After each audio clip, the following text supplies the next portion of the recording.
a week went by where we had to wait for biopsy results. Because before they can tell you have cancer, they have to take a sample of the tumor, they have to test it, and make sure that, of course, it is malignant. The longest week of our lives. Well, during that week, I decided to do a little research. I knew that the doctor said it's probably lung cancer. I knew that it had spread throughout his body, so he was already in stage 4. Well, in the first place, I looked, I didn't really like the answers I got. So I kept looking. And then I started crying.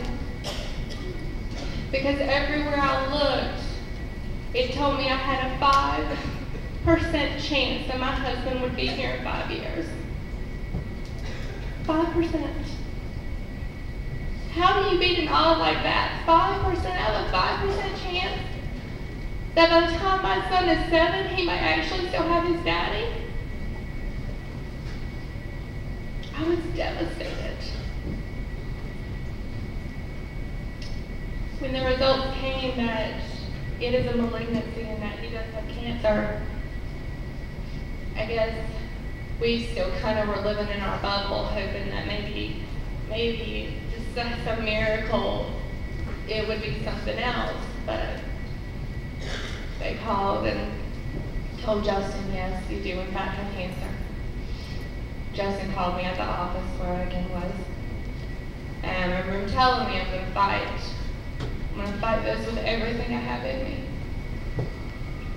I left the office, obviously, a complete wreck. And I met him at his parents' house, where I knew I would find him in the back bedroom with our son, where he would be playing. I walked past his parents, who, to say they were an emotional wreck would be an understatement. They had just found out that 100% their son has cancer. But I headed back there because I wanted to see my husband, I wanted to see my baby. And I found Justin sitting on the bed, with his head in his hands, with our son playing at his feet. Our boy wasn't even 2 yet.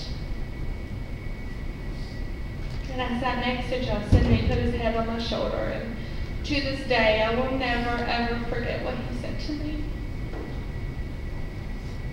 He said, I love you, and you know this. And I love my family, and they know this. And then he pointed down to that little boy. He said, but he doesn't know how much I love him. And I just want to be here. I just want to be here to tell him that every single day.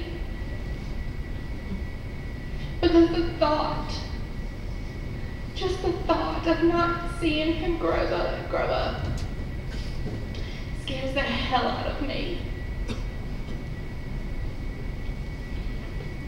Over the next 2 years, Justin underwent constant chemotherapy and radiation. He ended up having a total of 25 radiation sessions between his spine, his neck, and his shoulder. Now, radiation is, for the most part, it's like a really strong X-ray. You're not going to feel a whole lot to begin with, but the side effects are absolutely catastrophic. For Justin, the neck radiation destroyed the healthy lining in his throat. He didn't have a sore throat. He didn't even have a sore throat like he gave me a strep throat, and we all think that we're just absolutely miserable. He was bedridden for 9 days and couldn't eat. Drinking a simple Boost nutritional drink would send my 200-pound husband to his knees in pain. He not only lost his voice, but he lost 25 pounds. And I asked him, I said, what did it feel like afterwards, of course? I said, what did it feel like to, when you did drink that drink or eat anything? He said, imagine the worst strep throat that you've ever had. Multiply that by about 10. And then imagine that everything you eat is shards of glass that are lit on fire. And that's how it felt. As far as his spinal treatment, he had so many tumors in that spot that you see there, so many tumors in that one rectangular area that they had to radiate the whole section. Well, when radiation enters your body, it also has to exit your body, which means that as it entered his body through his back and his spinal area, it exited his body through his chest cavity. In between that is your esophagus. So what you see there is a radiation burn. So at least probably a 2nd degree burn. His esophagus was literally burnt from the inside out. This time, he barely ate for 3 weeks. And again, I asked him, what did it feel like? He said it felt like torture. He said it felt like I was being tortured.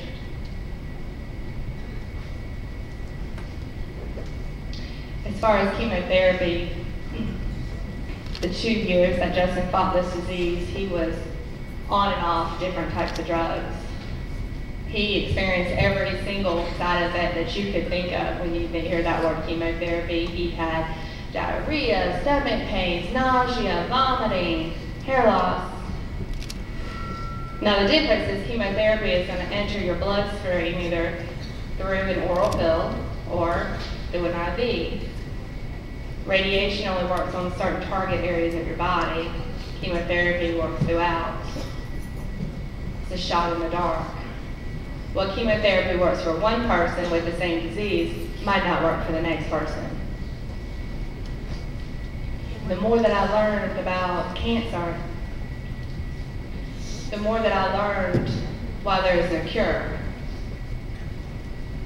Especially lung cancer, it is a devastating and complex disease.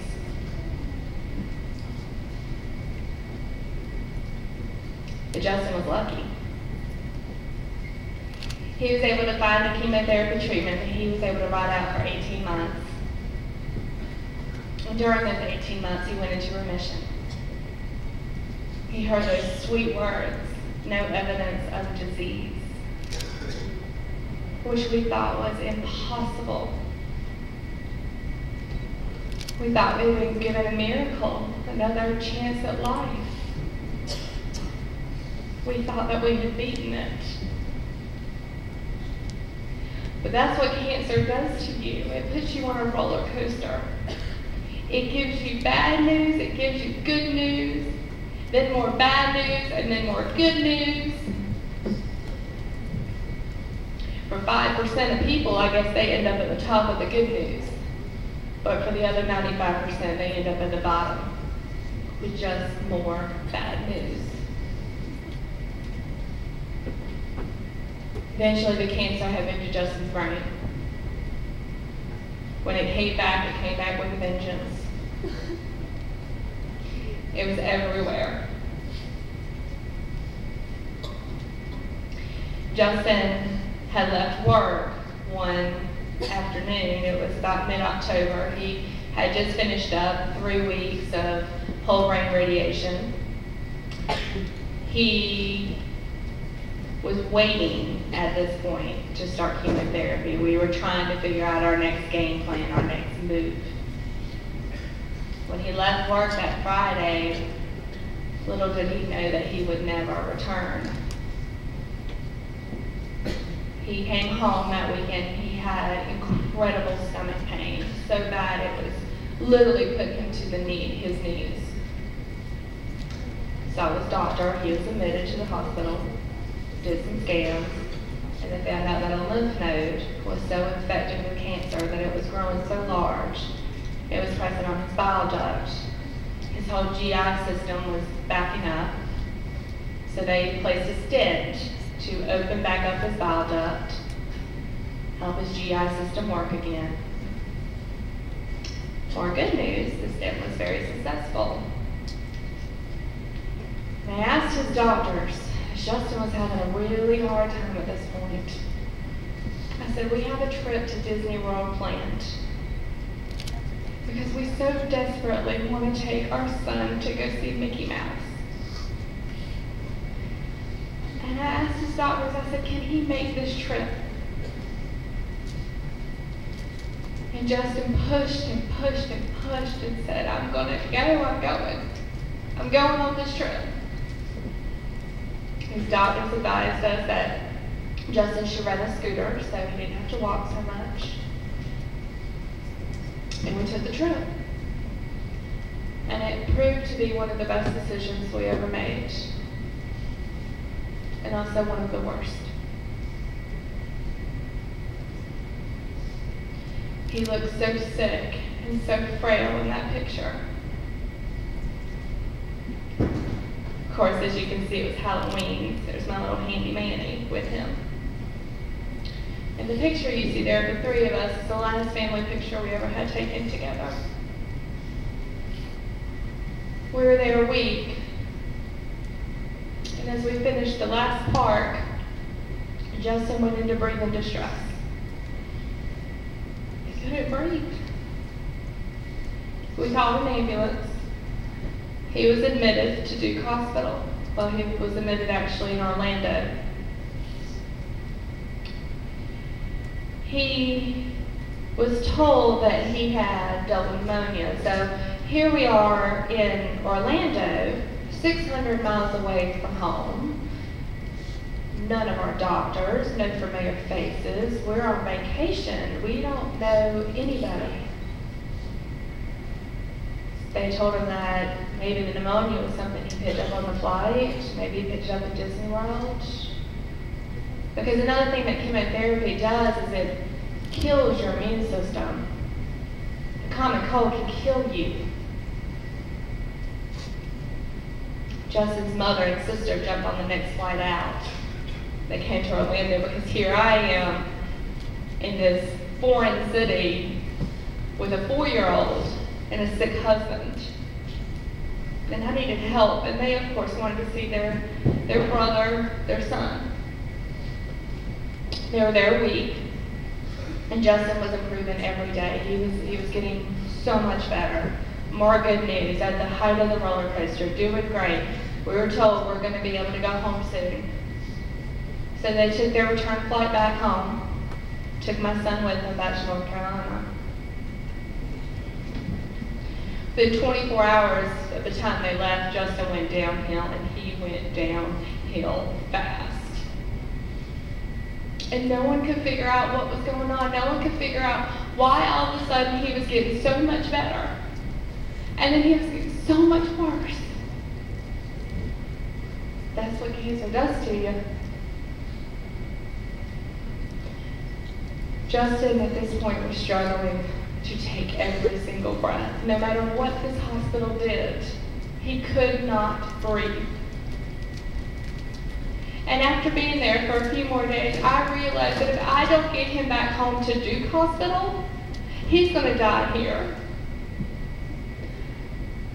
I literally sat there every day by myself, mind you, because in Orlando, like I said, we knew nobody. I sat there by myself, and I mastered the art of silent crying, sobbing in the corner so that Justin couldn't hear me. I didn't wake him up. And I remember telling him at the beginning of all this that he will never see me cry because he has so much on his plate. I didn't want him to worry about me and about our son. Well, the doctors came in and they explained to us that Justin was getting worse. I had finally, at this point, worked out all the details for an air ambulance transfer home, an ICU ambulance air transfer home, which is literally an ICU on wings, and that we leave the next day.